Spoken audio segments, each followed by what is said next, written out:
Hey everybody, today I'm going to do a website audit and I'm going to show you how I do it. So we are going to use this website, TommyMontgomery.com. He is a photographer in New Hampshire.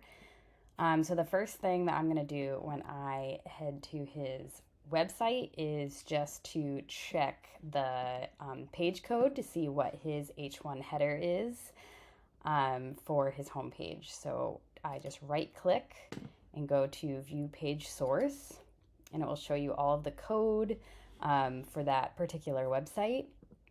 And it won't show you all the headers, but it will show you the H1 header, which is the title, and it says his name. So I would change that to be your niche keyword, or the keyword that you're trying to rank for on Google, the main keyword that you think that your clients are searching for. So for him, I would change it to probably New Hampshire photographer, or New Hampshire portrait photographer, or New Hampshire wedding photographer, or even niche down even more than that. Depending on if you are from a really big state, you might want to go to the city, the closest city, Boston wedding photographer.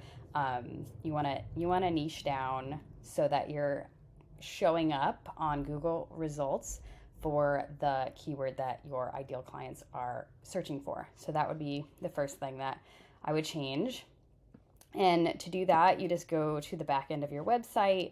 I would probably put it right here in good size font, just New Hampshire wedding photographer or Boston wedding photographer, and then you highlight it and make sure that it is in H1 header, and then you just publish it.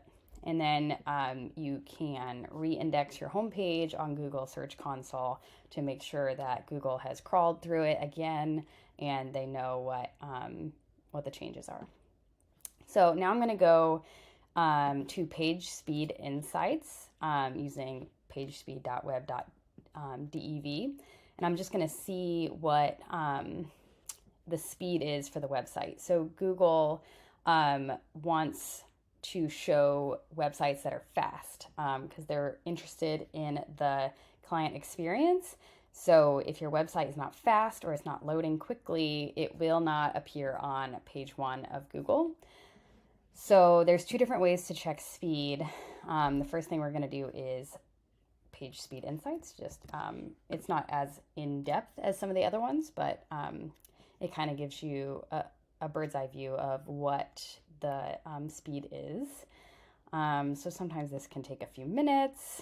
I'll pause and then replay once it's all set.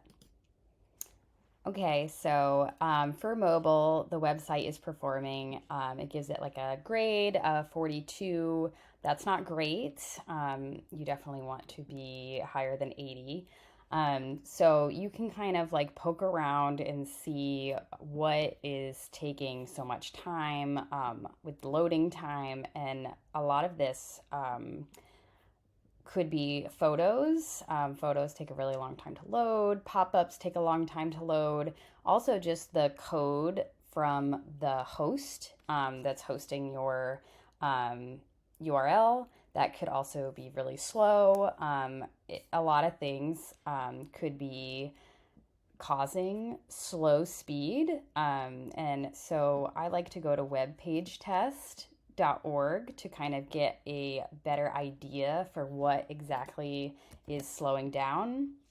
So here I'll just put in the URL, and then you'll want to go to advanced configuration. You'll want to have the number of tests run 3 times, and then you want first view and repeat view checked. This is just going to show you how fast it is initially loading and then how fast it would load on repeat view after the website has been cached.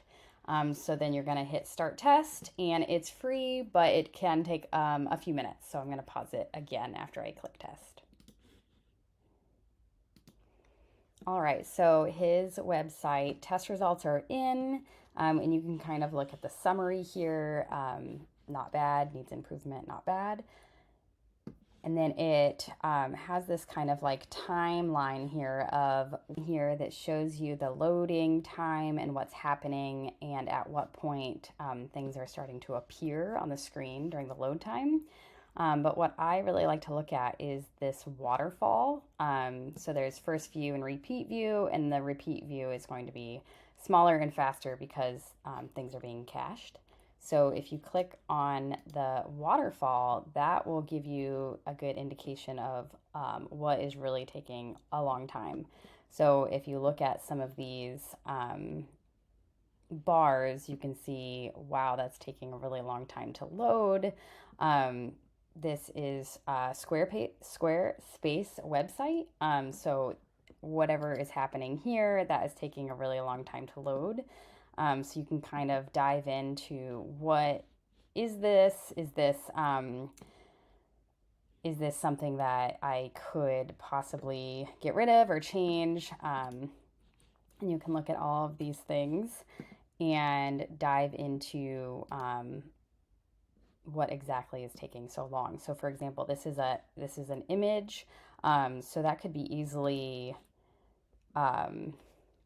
made smaller. You could do blog stomp, or you could go to tiny image, and that will kind of compress the images for you without losing any quality.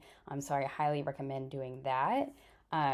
Most of the purple bars are images, so you would want to go in and make sure that you compress the images and then replace them in the on the home page so that it will load faster. But aside from that, it doesn't look like you have a whole lot going on the home page, which is good. You don't want a whole lot going on because you want it to be fast. It looks like the script or the font that Squarespace uses is not minified, so it's taking a long time to load. So I always recommend that your fonts be locally found and not like a Google font or anything, but for Squarespace, it looks like that is still taking a long time to load. So that's just a Squarespace issue. So you can kind of look at what is specific to your host, your website host, or what are things that you can change. So you can, Tommy can change his images and he can compress them to make them smaller. Coming back to his website, I would just take a look at it, make sure that it's set up well, that the about page is here in the menu. That's really important for not just your ideal clients, but also for Google. Google will crawl through your site and it will go to your about page and make sure that you are a authority in the niche that you are trying to rank for. So you want to be talking to your ideal client, but also keep in mind that you're kind of telling Google that you are an authority and that it should listen to you and it should be showing you on search results. So if you go down here, he talks about his favorites. That's great. Kind of gives the ideal client a little bit more into him. I would just add a little bit more about his photography experience, not just for ideal clients, but for Google. From there, I would check his domain authority. So Google wants to give your site a grade. So here you could just go to moz.com, domain analysis, and you can check, oops, not from about, I want to do from his home page. There we go. So his domain authority is 1, which is the lowest that it can be. So the way to raise your domain authority is to get more backlinks and have other websites linking to your website. This could be done for photographers. You can send out your galleries to other vendors and kind of encourage them to do some blog posts. You could also get some domain authority by pinning your blog posts on Pinterest. And just having a blog and blogging consistently will raise your domain authority higher than a 1. So you would want to work on that because there's no way you can rank on Google's first page unless you have a higher domain authority. Then I like to go to key search. This is my keyword researching tool that I use, and I can put in the website into the Explorer just to kind of get a more details on the website. So that is going to search and load, and we'll see what his website comes up with. So let's look at what Google thinks that his competitors are, because that's kind of a good indication of if Google is reading the website correctly. And if you look here, the top competitors, Instagram, TripAdvisor, GoSouthCharleston.com, Rome to Rio, which is a travel site, and then LinkedIn. So it seems like Google is not really sure that this is a wedding photography or a portrait photography site at all. So that's not good. So you want to make sure that the blogs that you are writing are going to be helpful for your ideal client. And if you do want to write personal blogs, that's great, but maybe just no index those blog posts so that Google can get a good idea of what your website is about. So, he's not even in Charleston, but he probably wrote like a blog post about it once. So, Myrtle Beach, this is Charleston. So that is not good. So you just want to make sure maybe no index those Charleston blog posts if you don't want you don't want Google to think that you are in Charleston. So I went to the blog, and also just looking at the setup, as soon as you click on blog, it takes you here, but it looks like it just goes right into the blog post. It isn't,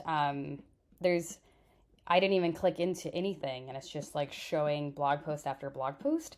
And that is not normal. That you should kind of have like a page where your blog posts are in some kind of a chart or a list or something like that, so that people could click on the ones that they want, instead of this page seems to just be like scrolling blog posts. So that's interesting. The next thing that I want to check is backlinks. So it looks like there's 9, and there's only 2 do follow. So do follow are kind of like the less spammy ones that people are actually not a robot, like a person is actually backlinking. So let's see what these are. Who is backlinking?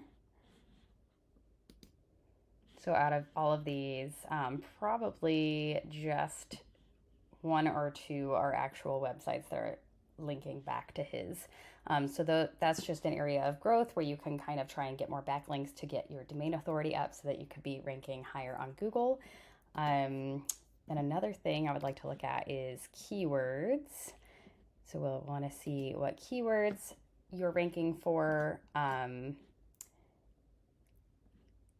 So this is the position in Google. So 87th position is really, really far deep.